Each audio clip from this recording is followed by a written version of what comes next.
नमस्कार दोस्तों, उम्मीद करता हूँ आप अच्छे होंगे। एंड आज का जो एपिसोड है इसमें हम डीपीपी नंबर 2 डिस्कस करने वाले हैं, कंट्रोल सिस्टम की। मेनली जो इसमें क्वेश्चंस थे वो स्टेट स्पेस पे थे, तो उन क्वेश्चंस को हम डिस्कस करने वाले हैं। ये जो चैप्टर है काफ़ी इंपॉर्टेंट चैप्टर है, अभी इसको आप अच्छे से तैयार कीजिए। एंड ये अच्छे मार्क्स का भी आपसे पूछा जाता है, तो मुझे उम्मीद है कि आपने ये डीपीपी सोल्व कर ली होगी। मैं आपको बता दूँ कि जिन लोगों को डीपीपी नहीं मिली है वो टेलीग्राम ग्रुप से बच्चों से पूछ लें। काफ़ी लोग हैं वहाँ पे जिनको ये मिल गई है, तो वो आपको शेयर कर देंगे। दूसरा, हमारा जो टेलीग्राम ग्रुप है उसका लिंक नीचे डिस्क्रिप्शन में दे दिया है। हमारी एक मोबाइल ऐप है उसका भी लिंक दिया गया है, उसको भी इंस्टॉल कर लीजिए। मोबाइल ऐप पे भी आपको ये डीपीपी ऑर्गेनाइज्ड फॉर्म में आपको मिल जाएगी। सारी डीपीपीज वहाँ पे मिल जाएंगी, तो मेक श्योर कि आप मोबाइल ऐप को इंस्टॉल करें और उसमें जो कंटेंट है उसका भी फ़ायदा उठाएं। तो चलिए दोस्तों, स्टार्ट करते हैं। टोटल 10 क्वेश्चन थे इसके अंदर। उम्मीद है आपने सोल्व कर लिए होंगे। मैंने इसको मॉडिफाई किया था, एक बार जो पहले दिया था क्वेश्चंस, उसमें एक दो क्वेश्चंस को मैंने मॉडिफाई किया है, फिर थोड़ा सा करेक्शन था उसमें। तो मेक श्योर कि आप मॉडिफाइड डीपीपी ही लें, इसकी डीपीपी नंबर 2। तो पहले मैं आपको उनके आंसर्स दे देता हूं और फिर हमें सोल्व करवाता हूं उन क्वेश्चंस को। तो आप देखिएगा, इसमें कुछ क्वेश्चंस बहुत अच्छे थे भाई, एंड उम्मीद है आपको भी पसंद आए होंगे। ये कुछ चैलेंजिंग प्रॉब्लम थी इसमें, एक दो प्रॉब्लम थोड़े लेंदी थे, बाकी ज़्यादा प्रॉब्लम लेंदी नहीं थे। 2 नंबर के क्वेश्चन मेनली मैं रख रहा हूँ डीबीपीज के अंदर, सो दैट आपके कंसेप्ट थोड़े बढ़िया बने।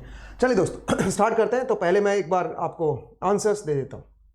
देखिए, क्वेश्चन 1, 2, 3, 4, 5, 6, 7, 8, 9 एंड 10। जो पहला क्वेश्चन है उसका आंसर है Agra. Question number 2 answer is Agra. Question number 3 answer Calcutta. Question number 4 answer Calcutta. Question number 5 answer is Calcutta and Delhi, C and D दोनों ऑप्शन करेक्ट है भाई। नेक्स्ट आइए क्वेश्चन नंबर 6। क्वेश्चन नंबर 6 में 0.354 रेडियन पर second. Question number 7 Bombay. Question number 8 Calcutta. Question number 8 का answer जो है वो कैलकाटा है। Question number 9 Delhi and 10th का भी आंसर जो है वो डी है, दिल्ली है भाई। तो ये टोटल मेरे पास 10 क्वेश्चन थे। इनको अब मैं एक बार सोल्व करवा देता हूँ, आप एक बार सॉल्यूशन देख लीजिएगा। एंड क्वेश्चन अच्छे थे भाई। जरा देखिए पहला क्वेश्चन क्या कहता है। Question number 1। क्वेश्चन 1 में आपको क्या दिया हुआ है? For a linear system state transition equations is shown below. आपको एक स्टेट ट्रांजिशन इक्वेशन दे रखी है, मैं पहले लिख लेता हूं, x1 dot and x2 dot और यहां पे एक कोफिशिएंट मैट्रिक्स आपको दे रखा है। This coefficient matrix is 0 1 -2 -1 x1 x2 plus 0 1 RT is input. अभी क्या बोल रहा है? The value of the state variable at t equal to 2 second. At t equal to 2 आपके जो x1 और x2 की वैल्यू है, मतलब x1 2 and x2 2, state variable की t इक्वल टू 2 पे वैल्यू आपको दे रखी है। दैट इज इक्वल टू -2 मैं एक बार चेक कर रहा हूं, नॉट -2, 0.2 है भाई, 0.2। एक मिनट, ये जो है ये है मेरी 0.2। मैं एक बार चेक कर लेता हूँ, 0.2 ही वैल्यू है ना, क्योंकि मैंने जो सोल्व किया है आई थिंक वो मैंने 0.2 से ही शायद मैंने सोल्व किया हो। ठीक है, तो एक बार मैं ज़रा चेक कर लेता हूँ भाई, मैंने 0.2 से सोल्व नहीं, भाई -2 से सोल्व किया मैंने, और ये -2 ही है, माफ़ कीजिएगा, 0.2 नहीं है, -2 है भाई। हाँ जी, दिस इज -2 एंड -1, ये आपको दे रखा है भाई। ये आपको इनिशियल स्टेट वेरिएबल, मतलब t इक्वल टू 2 पे स्टेट वेरिएबल की वैल्यू दे रखी है। आपसे पूछी है इनिशियल स्टेट वेरिएबल क्या होगा, x1 0 एंड x2 0, इसकी वैल्यू आपसे पूछी है क्या होगी। तो कैसे करें? सबसे पहले तो मुझे एक बात आइए, इनपुट को तो आप 0 कर दो भाई, क्योंकि इनपुट दे नहीं रखी है, तो दे नहीं रखी है तो उसको 0 मान लीजिए। तो जो मेरे पास जो स्टेट इक्वेशन बनी है वो ये है, x dot equal to ax, simple ये रहेगी बस। और अगर मैं इसका xt निकालूं, लैप्लस अगर मैं इसका लैप्लस लेके और फिर यहां से xt की वैल्यू कैलकुलेट करूं, तो वो मेरे पास बनेगा Laplace inverse of si minus a का इनवर्स इनटू x ऑफ 0, ये बनेगा दोस्तों। और इसको मैं phi t लिख रहा हूं, state transition matrix phi t। तो phi t into x of 0 and this will be equal to x of t। सही है भाई। अब यहां पे जरा देखो, यहां से अगर मैं देखूं तो यहां से मुझे xt मैं निकाल सकता हूं, t टाइम पे स्टेट वेरिएबल निकाल सकता हूं अगर इनिशियल स्टेट वेरिएबल दे रखे हैं तो। बट क्वेश्चन यहां पे उल्टा है, यहां पे t इक्वल टू 2 पे स्टेट वेरिएबल ये गिवन है, आपसे ये पूछा है मैं एक काम करता हूं, इस मैट्रिक्स के इनवर्स से प्री मल्टीप्लाई कर देता हूं बोथ साइड, तो ये बन जाएगा फाई टी इसका inverse into x of t is equal to x of zero. Simple, ये आ गया देखो, इसके इनवर्स से प्री मल्टीप्लाई कर दिया तो यहां से तो हट जाएगा मैट्रिक्स, आइडेंटिटी आ जाएगा और यहां पे ये बन जाएगा। और फाई टी का जो इनवर्स होता है मैं इसको लिख सकता हूं phi of minus t into x of t equal to x of zero. अब बताइए कौन से टाइम पे आपको इसकी वैल्यू दे रखी है, टी इक्वल टू 2 पे दे रखी है, तो इसका मतलब यहां पे मैं इसको सिंपली ऐसे लिख सकता हूं phi of minus two into x of two, that will, t की जगह पे 2 पुट कर दो ना यहां पे, that will B x of zero. तो सिंपल कहानी थी, इस तरह से हम एक्स ऑफ जीरो निकाल सकते हैं, इनिशियल स्टेट वेरिएबल हम निकाल सकते हैं, ठीक है। अब आप बताइए मुझे चाहिए फाई टी, मुझे चाहिए फाई टी, मतलब मुझे इसकी वैल्यू चाहिए phi t, Laplace inverse of s I minus A का इनवर्स, मुझे इसकी वैल्यू चाहिए दोस्तों। और जो भी इसकी वैल्यू आएगी उसमें टी की वैल्यू क्या पुट कर दूंगा मैं, 2 पुट कर दूंगा, सॉरी टी की वैल्यू -2 पुट कर दूंगा, क्योंकि यहां पे देखो यहां पे -2 है, ये फाई टी है ना, टी की जगह -2 करोगे तभी तो ये आएगा। अब क्वेश्चन ये है इसका फाई टी क्या आएगा, तो पहले तो एस आई माइनस ए निकालिए फिर उसका इनवर्स निकालना है मुझे। तो एस आई माइनस ए जो बनेगा वो बनेगा एस माइनस 1 2 एस प्लस 1, ये बन गया एस आई माइनस ए। अब मुझे इसका चाहिए इनवर्स तो इसका डिटर्मिनेंट जो होगा वो 1 अपॉन में आ जाएगा S square plus S plus 2, ये तो इसका डिटर्मिनेंट है, ये 1 अपॉन आ गया। इनको इंटरचेंज कर दीजिए एस प्लस 1 एस, और इनका साइन चेंज कर दीजिए 1 एंड -2, ये बन गया दोस्तों। अब मुझे इसका इनवर्स लेना है, तो मैं आपको बता देता हूं जो फाई टी मेरे पास आएगा that will be equal to, वो जो बनेगा वो थोड़ा सा लंबा जाएगा भाई, ठीक है, इसका इनवर्स लोगे तो थोड़ा लंबा जाएगा। मैं आपको बता देता हूं ई की पावर -12 टी, मैं जो मैंने सोल्व किया है वो मैं आपके साथ बता देता हूं क्या है मेरे पास, कोस ऑफ √7/2t माइनस नहीं प्लस है भाई यहाँ पे 1/√7 यहाँ पे √7 है भाई, साइन ऑफ √7/2t, पहली टर्म ये आएगी। अच्छा यहाँ पे जो टर्म आएगी नीचे दैट विल बी 4/√7, और मेरे ख्याल से माइनस आएगा ये ई की power -12 T sign of √7/2t, ये बनेगा, ये पहली टर्म है। अब आगे यहाँ पे जरा देखिए, यहाँ पे जो वैल्यू आएगी वो आएगी ई की power -12 t into 2/√7 sine of, अब ये देखने से ऐसे भयानक लग रहा है, ठीक है, असल में बहुत छोटा बनेगा भाई। जब आप इसको सोल्व करोगे, इसका इन्वर्स लोगे तो एक बार ही बस इसका इन्वर्स निकालना है, उसी से इनको जरा सोचिए कि एक इस टर्म का अगर इन्वर्स आ गया और इस टर्म का इन्वर्स आ गया तो इसका तो फटाफट आ जाएगा, उसका डबल हो जाएगा, और यहाँ पे बस ये 1 हटाना है बस, आप उससे अपने आप आइडिया लग जाएगा। मतलब ये बहुत ज़्यादा छोटा बनेगा, ज़्यादा लंबा नहीं बनेगा, जिस तरह से लग रहा है उस तरह उतना नहीं है ये, जो चीज़ जितना ज़्यादा मुश्किल लगती है वो उतनी ही आसान होती है, ठीक है। हाँ जी, यहाँ पे बन जाएगा कोस ऑफ √7/2t, और यहाँ पे आएगा माइनस मेरे ख्याल से 1/√7 साइन ऑफ √7/2t, ये वैल्यू आएगी दोस्तों। ये वैल्यू मेरे पास फाई टी की आएगी, बट मुझे फाई टी नहीं चाहिए, मुझे चाहिए फाई ऑफ -2। तो जब आप टी की वैल्यू -2 पुट करोगे तो फाई ऑफ -2 जो मेरे पास आएगा that will be equal to, phi of -2 जो आएगा मेरे पास that will be equal to, जो फाई ऑफ -2 है मैं बता देता हूँ, दैट इज -2.8797 -0.97762 -0.97762, उसके बाद 1.955 एंड आफ्टर दैट -1.9021, ये है भाई, ये है मेरे पास फाई ऑफ -2। अब मुझे क्या करना बताओ, फाई ऑफ -2 को मल्टीप्लाई करना है एक्स ऑफ 2 से, इसका मतलब इसको मल्टीप्लाई करना है एक्स ऑफ 2 -2 एंड -1 से, इसको मल्टीप्लाई करना है एक्स ऑफ 2 से, ठीक है। तो उससे क्या बन जाएगा मेरे पास, एक्स ऑफ 0 आ जाएगा दोस्तों। तो आप बताइए एक्स ऑफ 0 जो बनेगा वो क्या आएगा, वो जो मेरे पास आएगा दोस्तों that will be equal to 6.737 और नीचे जो आएगा वो आएगा -2.007। तो आप देख लीजिए कौन से ऑप्शन में ऐसा है। आई थिंक आंसर आगरा इसका करेक्ट होगा, ए ऑप्शन में ये वैल्यू करेक्ट है भाई, ठीक है।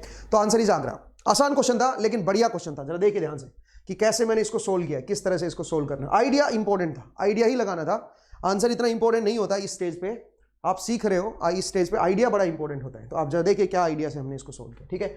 नेक्स्ट आइए question number 2, which of the following statement is true.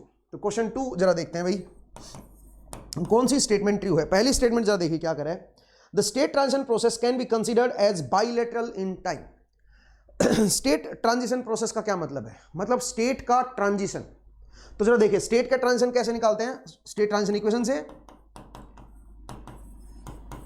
इस इक्वेशन से आप स्टेट के ट्रांजिशन को बता सकते हो। और ये क्या बनेगा बताओ जरा, यहां से आपका जो xt आएगा that will be equal to 5t into x of 0, अगर इनिशियल टाइम मेरा t इक्वल टू 0 पे है तो आप जरा देखिए 0 इनिशियल टाइम है, इनिशियल स्टेट वेरिएबल दे रखे हैं, t टाइम के बाद अगर आपको बताना हो स्टेट वेरिएबल, तो उसका जो ट्रांजिशन है xt से x0 से xt तक आने का जो प्रोसेस है वो जो ट्रांजिशन है वो ये हमें मल्टीप्लाई करके पता चल जाएगा, हमें पता चल जाएगा नया t टाइम के बाद क्या स्टेट वेरिएबल आएगा। मान लीजिए इनिशियल टाइम 0 ना होता, इनिशियल टाइम t नोट होता, तो फिर ये होता 5 of t minus T note, और उससे फिर t टाइम पे आपके पास स्टेट वेरिएबल की वैल्यू आ जाती। इनिशियल टाइम है मेरा t नोट, और t नोट से आप कितना आगे जा रहे हो, ट्रांजिशन कहां से कहां तक, t माइनस टी नोट, ये ट्रांजिशन हो रहा है, ये कट गया, आपके पास xt आ जाएगा।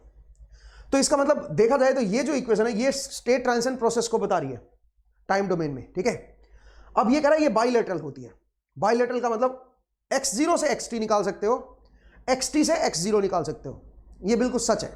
अगर मैं इसके इनवर्स से प्री मल्टीप्लाई कर दूं तो 5t का जो इनवर्स होगा into x of t that will B x of 0, ये बन जाएगा दोस्तों।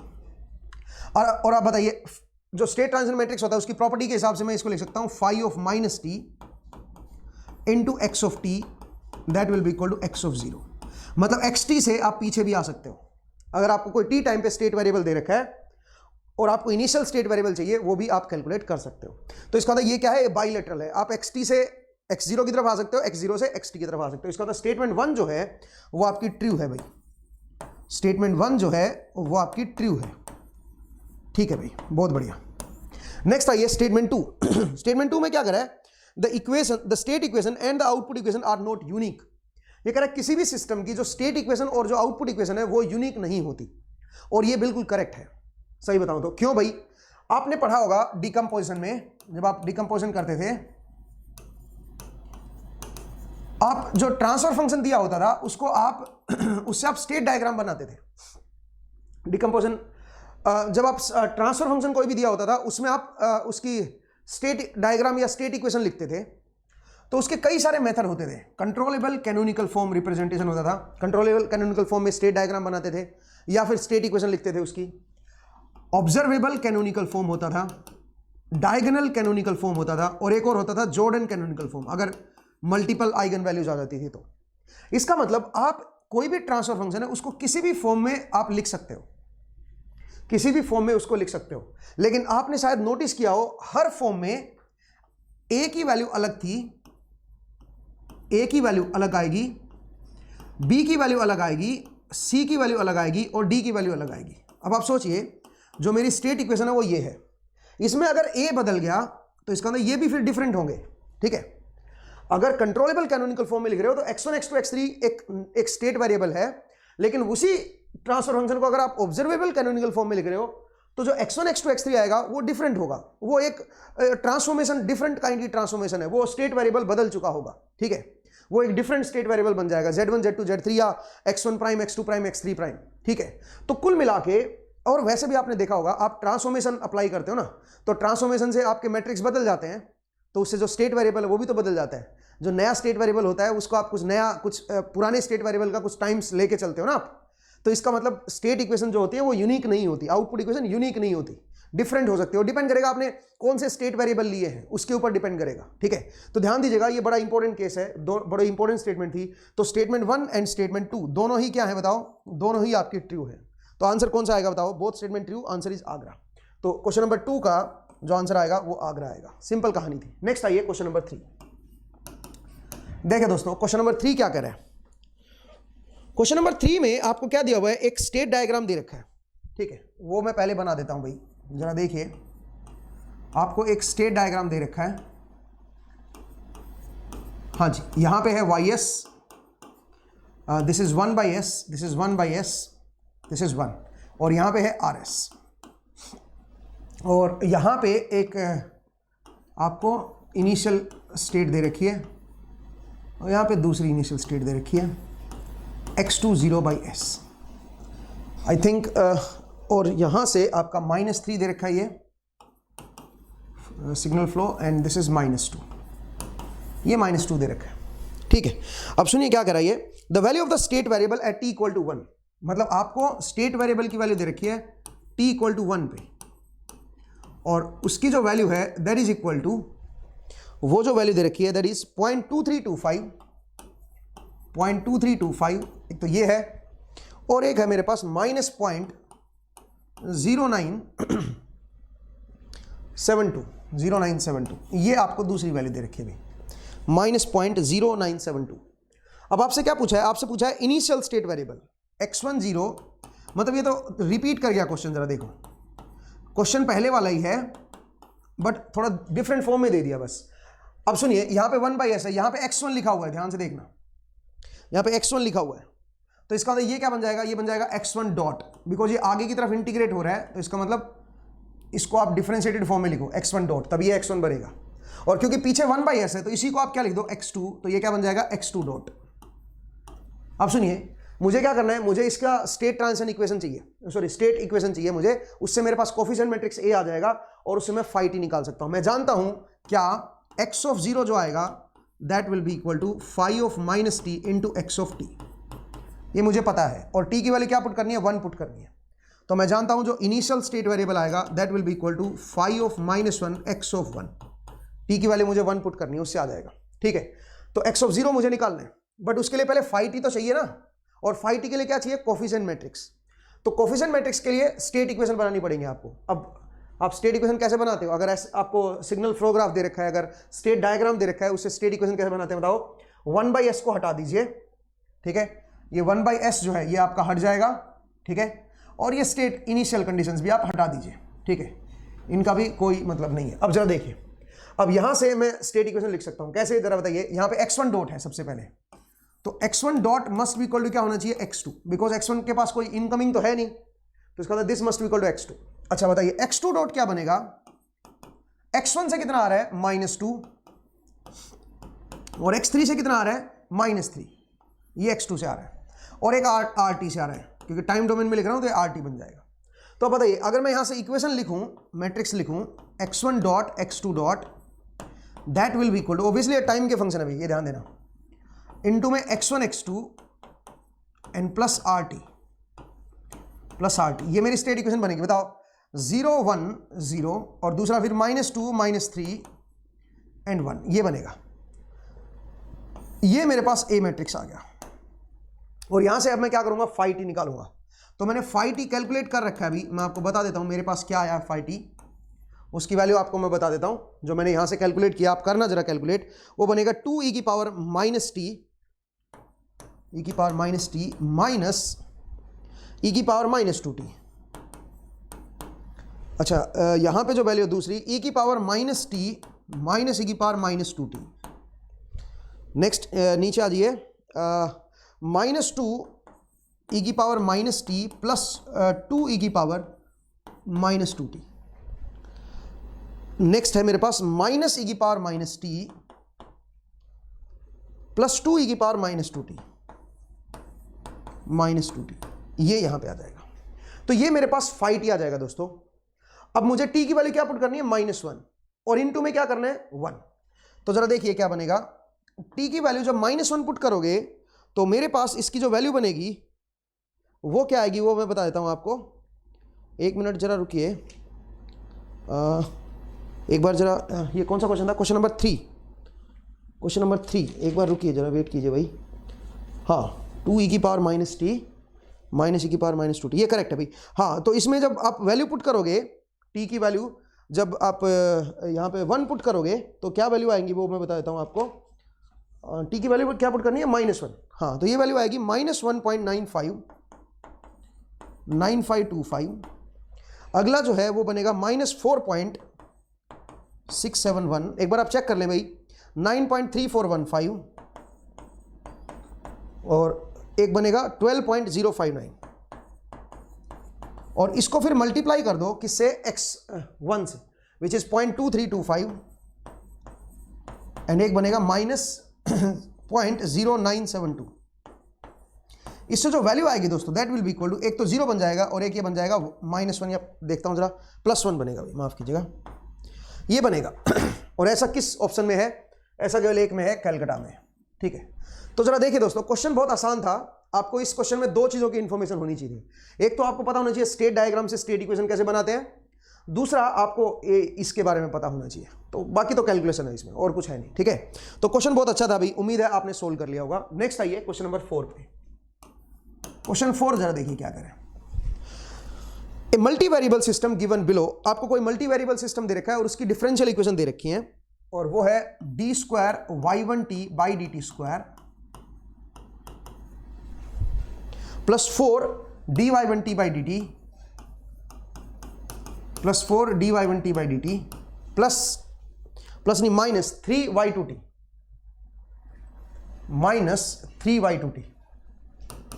-3y2t equal to u1t। u1 is input, y1 and y2 is output. ठीक है, अच्छा दूसरे एक और इक्वेशन दे रखी है dy2t/dt plus dy1t/dt plus y1t plus 2y2t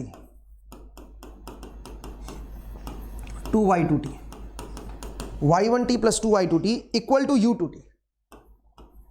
आपको ये दे रखा है, और आपके इससे क्या पूछा है, आपसे इससे आइगन वैल्यूज आपसे पूछी है। तो उसके लिए अपने को क्या चाहिए, कोफिशिएंट मैट्रिक्स ए की जरूरत पड़ेगी। तो इसका मतलब ए अपने को अगर मिल जाए तो मैं आइगन वैल्यूज निकाल सकता हूं। कैसे निकालेंगे जरा देखिए, इसकी स्टेट इक्वेशन बनानी है मुझे। एक काम करता हूं, y1t को x1 मान लेता हूं, तो y2t क्या बन जाएगा बताओ जरा, y1t को अगर मैं x1t मान लेता हूं तो इसका जो डेरिवेटिव आएगा, ठीक है, डेरिवेटिव मतलब dy1t/dt, ये क्या बन जाएगा बताओ, ये बन जाएगा मेरे पास x1 डॉट, या फिर मैं इसको x2 बोल देता हूं, और फिर से इसका एक और बार डेरिवेटिव है dy1t का डबल डेरिवेटिव अगर आप लोगे d2y1t/dt² that is x2 dot, और इसको आप x3 मत लिखिए, x2 ही रखना है। अच्छा फिर y2t को क्या लिख लो, y2t को आप लिख लो x3, तो dy, क्योंकि हाईएस्ट डेरिवेटिव जो y2 का है वो फर्स्ट डेरिवेटिव है, इसकी जो वैल्यू बनेगी that will be x3 dot and it will not be equal to x4। ठीक है ना, बिकॉज इससे आगे का डेरिवेटिव है नहीं। तो अगर आप पहली इक्वेशन में देखोगे तो इसकी जगह पे x1 डॉट लिख दीजिए, इसकी जगह पे क्या लिखे, x2 डॉट, माफ कीजिएगा, ये बन गया x2 डॉट, बराबर के इधर ले जाओ तो u1t माइनस, अब बताओ इनमें कोई भी डॉट नहीं लगाना है बिकॉज फर्स्ट ऑर्डर बनाना है ना मुझे, -4 बोलिए dy1/dt की जगह पे क्या आ जाएगा x2 प्लस 3 y2 की जगह पे क्या आ जाएगा बताओ, y2 की जगह पे x3 आ जाएगा। बहुत बढ़िया। नेक्स्ट बताइए यहां से, तो मेरे पास x1 डॉट आ गया, x2 डॉट आ गया, अब चाहिए x3 डॉट। तो इसकी जगह पे क्या कर दो, इसकी जगह पे इसकी जगह पे x3 डॉट कर दो, बाकियों को उधर ले जाओ। तो u2t माइनस, बोलिए इसकी जगह पे क्या आ जाएगा, इसकी जगह पे आ जाएगा x2 माइनस, इसकी जगह पे क्या आ जाएगा x1 -2 y2 की जगह पे x3 -2 x3, ये बन जाएगा दोस्तों। तो मेरे पास x1 dot, x2 dot, x3 dot तीनों आगे। अब जरा देखिए मैं इक्वेशन बना रहा हूं, x1 dot, x2 dot and x3 dot, ये मेरे पास ये बन गया स्टेट इक्वेशन, हाँ जी। और यहां पे x1 x2 x3 और प्लस में क्या आएगा बताओ जरा, u1 u2 इनपुट है ना। हाँ तो जरा बोलिए पहली equation, x1 dot is x2 0 1 0 0 0। Next बताइए x2 डॉट, x1 में का कोएफिशिएंट 0 है, x2 का कितना है -4, x3 का 3 और u1 का 1 है 1 0। नेक्स्ट बोलिए x3 डॉट, x1 का -1 है, x2 का -1 है और x3 का -2 है 0 1, ये आ गया दोस्तों, ध्यान से देखिए। और ये मेरे पास क्या आ गया, ये मेरे पास आ गया ए मैट्रिक्स, कोएफिशिएंट मैट्रिक्स ए आ गया। एक बार आप चेक कर लीजिए, मैं भी एक बार चेक कर लेता हूं, करेक्ट है जी। अब बताइए मुझे क्या निकालना है, मुझे निकालना है characteristic equation, SI minus A का डिटर्मिनेंट इक्वल टू 0 करना है। उससे मेरे पास कैरेक्टरिस्टिक इक्वेशन आएगी और वो जो आएगी वो आएगी S cube plus 6S square plus 11S plus 3 equal to 0। ये मेरे पास कैरेक्टरिस्टिक इक्वेशन आएगी और यहां से इसका आप रूट निकाल दो तो वही मेरे पास क्या हो जाएंगे, वही मेरे पास आइगन वैल्यूज हो जाएंगे। ठीक है, तो जब आप सोल्व करोगे तो पहला जो बनेगा वो मेरे पास जो आया है वो बताता हूं -0.3283 और उसके बाद कॉम्प्लेक्स आ रखे हैं और कॉम्प्लेक्स है -2.835 प्लस जे 1.047 और यही चीज फिर माइनस में हो गई है, मतलब कॉन्जुगेट हो जाएगा इसका 855 माइनस जे 1.047। सिंपल, ये आ गया दोस्तों। तो इस तरह से मेरे पास ये क्या बन गया, ये आइगन वैल्यूज आ गई। सिंपल कहानी थी, इजीली हमने इसको सोल्व कर लिया। आगे बढ़ते हैं, नेक्स्ट जरा देखिए। तो इसका जो आंसर आएगा वो क्या आएगा, कैलकाटा। ठीक है, इसका जो आंसर आएगा वो कैलकाटा आएगा। नेक्स्ट आइए क्वेश्चन नंबर 5। क्वेश्चन नंबर 5 देखिए भाई, क्वेश्चन नंबर 5 क्या कहता है, तो मैं जरा एक बार नेक्स्ट पेज पे आता हूं क्योंकि नेक्स्ट स्लाइड पे है क्वेश्चन नंबर 5। हाँ जी, find out if the matrices given in the following can be state transition matrix. चार ऑप्शन दे रखे हैं, आपसे पूछा है कि कौन सा स्टेट ट्रांजिशन मैट्रिक्स हो सकता है। तो जो स्टेट ट्रांजिशन मैट्रिक्स की प्रॉपर्टीज को सेटिस्फाई करे वो स्टेट ट्रांजिशन मैट्रिक्स होगा। अब कौन सी प्रॉपर्टीज होती है स्टेट ट्रांजिशन मैट्रिक्स की, फाई टी की क्या प्रॉपर्टीज होती है बताओ। जो फाई टी होता है उसकी क्या प्रॉपर्टीज होती है। सबसे पहले तो अगर मैं टी की वैल्यू 0 पुट कर दूं तो आइडेंटिटी मैट्रिक्स बनना चाहिए। अब अगर आप ये देखोगे इससे आपके दो ऑप्शन एलिमिनेट हो जाएंगे, A option and B option, ये आपके एलिमिनेट हो जाएंगे। कौन कौन सा सर्वाइव करेगा, सी एंड डी, ये आपके सर्वाइव करेंगे। अब इनमें से कोई हो सकता है, तो अकेला ये सफिशिएंट नहीं है भाई चेक करने के लिए। अब क्या करें, अगर मैं फाई 1 कर दूं और फाई 1 का इनवर्स ले लूं तो that must be equal to phi of -1। ये अभी सीखा मैंने, इनवर्स लोगे तो अभी कुछ देर पहले क्वेश्चन नंबर 1 और 3 के था उसमें यही तो लगाया था। 1 निकाल लो, टी इक्वल टू 1 पे वैल्यू निकाल लो और फिर उसका इनवर्स ले लो, वो फाई ऑफ -1 के बराबर आएगी। अब ये जब आप चेक करोगे ये सी एंड डी में ही करेक्ट होगी, दोनों में सेटिस्फाई करेगा। इसका मतलब कोई ये दो कंडीशन आप चेक कर लो, उससे पता चल जाएगा। आप बोलोगे सर आपने 1 ही क्यों लिया, जरूरी नहीं है। देखो एक्चुअल में तो ये होता है, फाई टी की पावर के जब आप लगाओगे that will be equal to phi of के टी, ये होता है। मैंने के की जगह बस -1 रख दिया तो ये बनेगा फाई टी का इनवर्स जो आएगा that will be equal to phi of -t। लेकिन सुनिए मेरी बात, अगर आप टी वेरिएबल को साथ के साथ लेके चलते हो तो मुश्किल होगा इनवर्स निकालना, इसलिए टी की कोई पर्टिकुलर वैल्यू ले लो, क्योंकि हर वैल्यू पे भी तो सेटिस्फाई करेगा ना ये। तो इसलिए मैंने 1 वैल्यू ले ली, आसानी से हम कर पाए। जरूरी नहीं है 1 वैल्यू लेना, आप 2 ले लो, 3 ले लो, कोई फर्क नहीं पड़ता उससे आप ये चेक कर सकते हो। तो मेरे ख्याल से इसमें 2 आंसर सर्वाइव करेंगे, एक सी और एक डी। ठीक है, तो आंसर इस मतलब दोनों आंसर करेक्ट है, सी एंड डी दोनों आंसर करेक्ट आएंगे। ठीक है, तो सी एंड डी ये तरीका है। और भी तरीके से आप चेक कर सकते हो क्या, और तरीके से किसी और तरीके से चेक करना चाहो चेक करना जरा। मेरे ख्याल से डिफरेंशिएशन से आप एक बार दिमाग लगाना कैसा बनेगा। डिफरेंशिएशन करोगे मेरे हिसाब से फाई टी का अगर आप डेरिवेटिव लेते हो d by d t that will be equal to matrix A into phi t. I think ये बनेगा, एक बार चेक करना भाई। ठीक है, बट मुझे ये मैं ऑर्डर के लिए श्योर नहीं हूं कि आगे पीछे होगा कि पीछे आगे होगा, वो आप एक बार चेक कर लेना। ठीक है, तो वो भी उस तरीके से भी आप चेक कर सकते हो, वो भी एक ईजी है। ठीक है, नेक्स्ट आइए क्वेश्चन नंबर 6। क्वेश्चन नंबर 6 में देखिए क्या करें। क्वेश्चन नंबर 6 में आपको एक स्टेट डायग्राम दे रखा है और एक सीरीज आरएलसी नेटवर्क दे रखा है। ये कह रहा है for the series RLC network the state diagram is shown below, find the resonance frequency of the network. अब सुनिए, सीरीज नेटवर्क आपको ये दे रखा है RLC, ये आपको दे रखा है। अब मैं जानता हूं इसकी रेजोनेंस फ्रीक्वेंसी क्या होती है। इसकी रेजोनेंस फ्रीक्वेंसी होती है 1/√LC रेडियन पर सेकेंड, ये रेजोनेंस फ्रीक्वेंसी होती है। बट प्रॉब्लम ये है मुझे L नहीं पता, मुझे C नहीं पता, तो L कैलकुलेट करना पड़ेगा, C कैलकुलेट करना पड़ेगा, दोनों चीज कैलकुलेट करनी पड़ेंगे, तब जाके मेरे पास रेडियन पर सेकेंड में फ्रीक्वेंसी आएगी। अब L और C कैसे निकालेंगे, सुनिए। अगर मैं इसका आपको क्या दे रखा है स्टेट डायग्राम, जरा देखिए। स्टेट डायग्राम कुछ इस तरह का दे रखा है, 1/s, this is 1/s and यहां पे मेरे पास V0s है, V0s, this voltage is V0s। ठीक है भाई, ये कैपेसिटी की वोल्टेज है, इसी को ये वी नोट एस बोल रहा है। यहाँ पे 1 दे रखा है, यहाँ पे भी 1 दे रखा है, जरा देखिएगा। और यहाँ पे दे रखा है I10/S, ठीक है, नहीं भाई यहाँ पे VC0 है भाई, माफ कीजिएगा, यहाँ पे VC0/S दे रखा है, VC0/S, और यहाँ पे I10/S। और उसके बाद यहाँ पे कुछ आपको दे रखा है -2,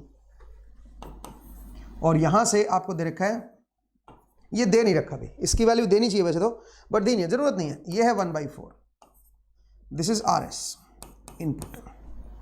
मतलब इसका state transition matrix, state diagram दे रखा है, और आपको मेनली आपको L और C चाहिए, बस बात बन जाएगी।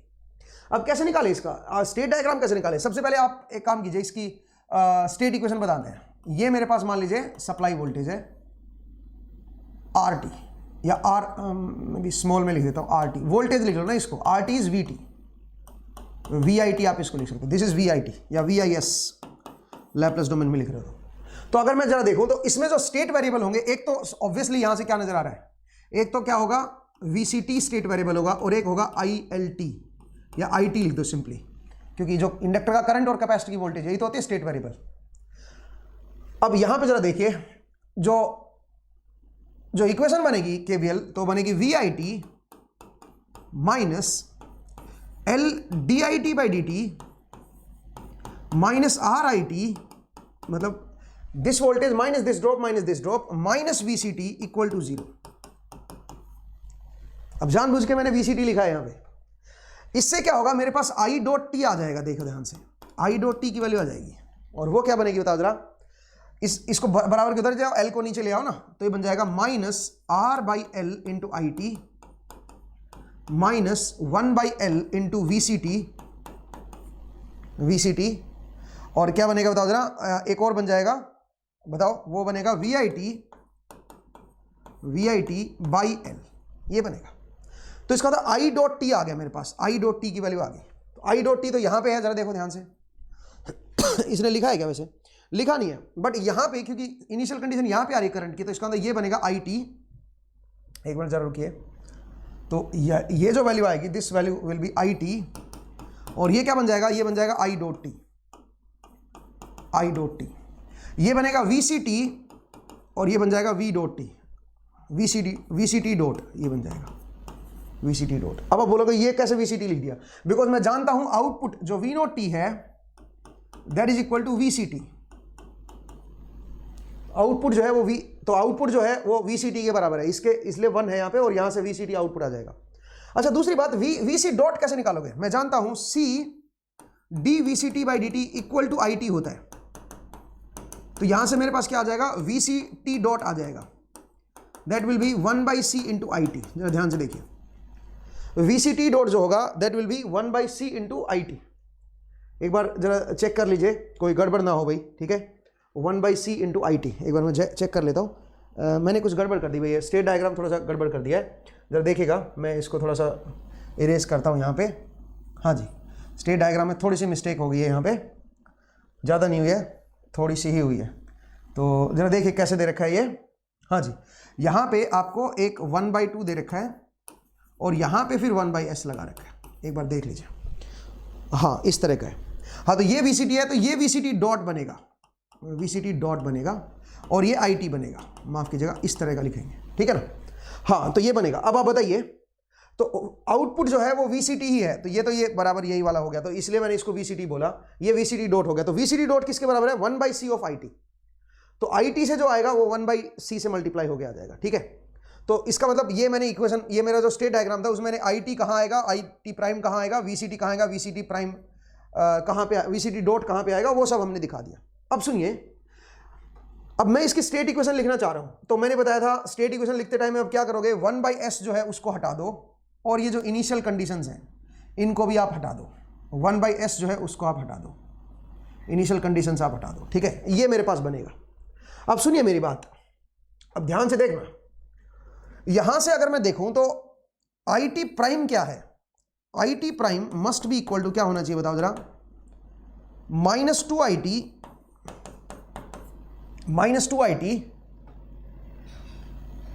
माइनस, ये मुझे पता नहीं है, ये मुझे पता नहीं है, इसको सम कांस्टेंट के नोट ले लेता हूं, के नोट वी सी टी, और यहां से 1/4 आर टी, ये आ रहा है भाई आई टी प्राइम।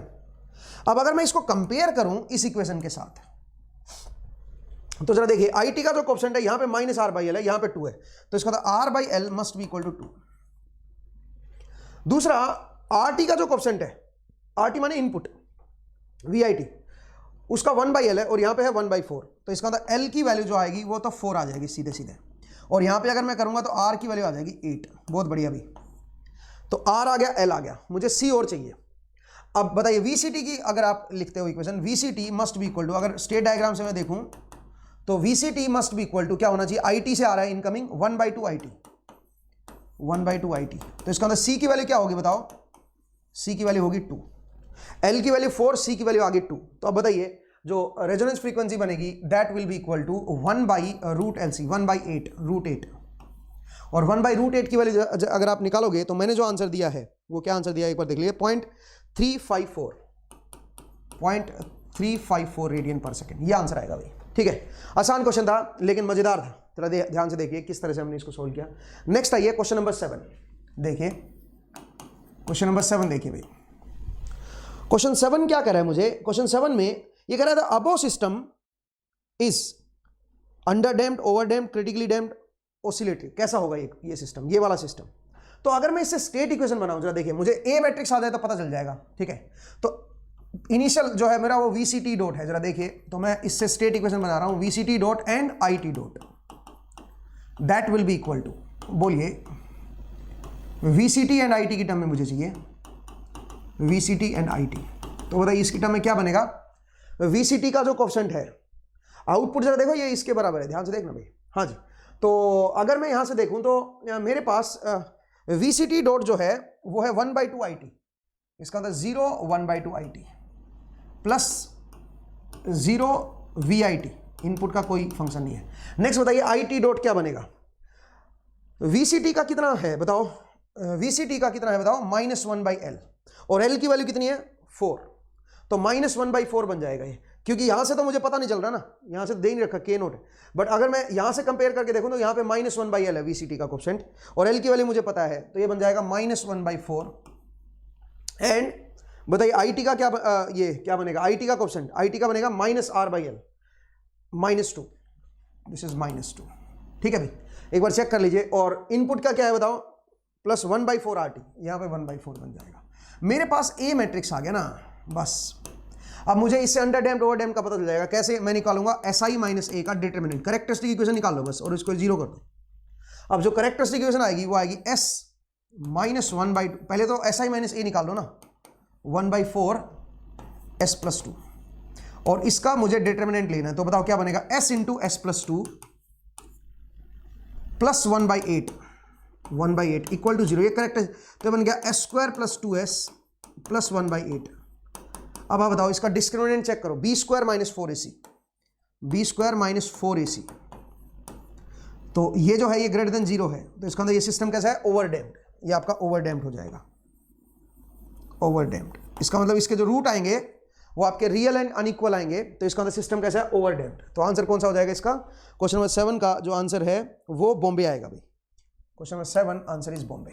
ठीक है, नेक्स्ट आइए क्वेश्चन नंबर 8 जरा देखते हैं। क्वेश्चन नंबर 8 में क्या देखा आपको, for the system matrix A for the state equation is given below, कोई सिस्टम है उसकी स्टेट इक्वेशन में जो मैट्रिक्स ए आएगा वो दे रखा आपको।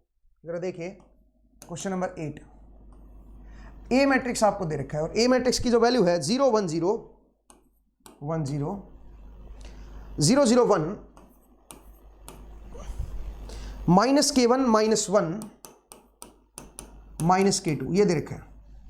ये कह रहा है for what condition the system is stable, ये कह रहा है सिस्टम किस कंडीशन में स्टेबल होगा।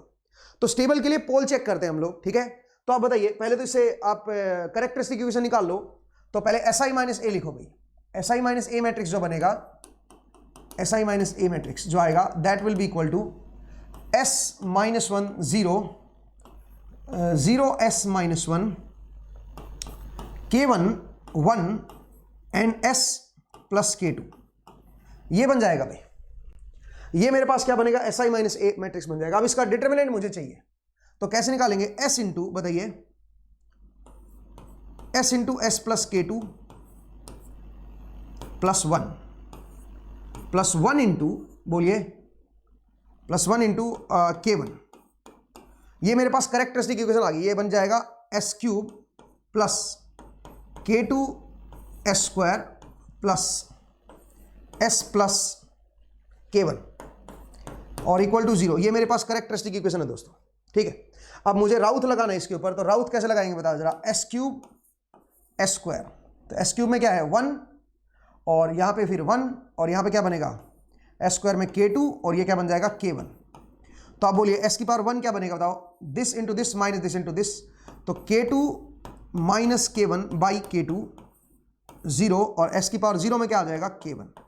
अब आप बताओ स्टेबल तभी होगा जब पहला जो कॉलम है उसमें कोई साइन चेंज नहीं होना चाहिए, ये पॉजिटिव है तो ये भी पॉजिटिव, ये भी पॉजिटिव, ये भी पॉजिटिव। इसका होता है K2 greater than 0, K1 greater than 0 and K2 must be equal greater than, K2 must be equal to greater than, must be greater than K1, K2 must be greater than K1, तभी तो positive आएगा। तो इसका मतलब तीनों positive होने, K1 K2 positive होना चाहिए और K2 K1 से बड़ा होना चाहिए। तो मैं इसको ऐसे लिख देता हूं, K2 greater than K1 greater than 0, ठीक है भाई। तो इसका ये देख लो कौन सा आंसर है, K2 greater than K1 greater than 0, answer is Calcutta, ठीक है। तो इसका आंसर जो आएगा वो कैलकाटा आ जाएगा। क्वेश्चन नंबर 8 का जो आंसर है दैट इज कैलकाटा। नेक्स्ट आइए क्वेश्चन नंबर 9। क्वेश्चन नंबर 9 क्या कह रहा है सुनिए, हाँ जी, क्वेश्चन नंबर 9 देखिए। क्वेश्चन 9 में क्या कर रहा है, consider the state equation has the coefficient matrix A and B, the possible set of eigen vector will be, ठीक है। जरा देखिए आपको A मैट्रिक्स देगा, मेन तो A ही चाहिए अपने को। A जो है वो दे रखा आपको 1 माइनस 1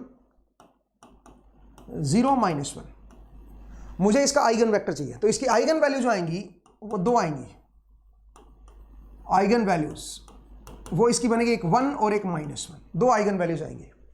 अब मुझे चाहिए आइगन वेक्टर। आइगन वेक्टर कैसे निकालेंगे, S1i माइनस a कर दो इनटू में x must be equal to 0, this x is known as eigenvector, eigenvector, this s is known as eigenvector, ठीक है। तो आप बताइए इसकी जगह पहले 1 करो, तो 1 तो ये तो आइडेंटिटी ही रहेगा, -a कर दो तो ये बनेगा 0 1 0 2 और x की जगह पे x1 x2 that will B 0। तो आप बताइए यहां से जब आप सोल्व करोगे तो यहां पे क्या बन जाएगा, x2 की वैल्यू 0 आएगी ऑलवेज और x1 डोंट केयर, मतलब ये कुछ भी हो सकता है। तो इसको मैं k लिख देता हूं, it can take any value. यहां से अगर आप देखोगे तो x2 लेकिन पक्का 0 आएगा, ठीक है। तो पहले 1 के कोरस्पॉन्डिंग आइगन वेक्टर जो होना चाहिए वो ये होना चाहिए k0, ये आइगन वेक्टर आएगा जो 1 आइगन वैल्यू है उसके कोरस्पॉन्डिंग। अब आइए -1 के कोरस्पॉन्डिंग, तो यहां पे -1 पुट कर दो, ठीक है, और उसमें से ये सब्ट्रैक्ट करो, तो बताओ ये बन जाएगा -2 1 और यहां पे आएगा 0 और ये जो बनेगा ये क्या बनेगा बताओ जरा, ये बनेगा 0 और इनटू में क्या है बताओ जरा, x1 x2। अब दूसरा स्टेट वेक्टर है, दूसरा आइगन वेक्टर है, इक्वल टू 0 कर दो, तो यहां से क्या बनेगा, -2x1 plus x2 equal to 0। इसका मतलब x1 या 2x1 इक्वल टू x2 आ जाएगा, ठीक है।